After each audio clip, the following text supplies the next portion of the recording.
Hello, in front of me I've got SONY Xperia 5 Mark III. In this video I'll show you how to manage Google Pay app. In the beginning enter Google Pay, tap Get Started, and as you can see this is the homepage of Google Pay. From here you can add payment method, different types of cards, manage your payment methods, see full list of participating banks, your full activity.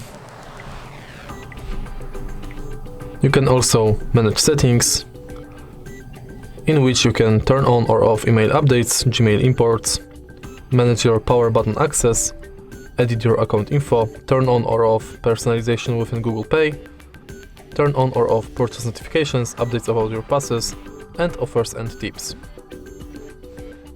Then we've got Contactless Setup, where you can set payment method, check if NFC is on, if your Google Pay is set as your default application.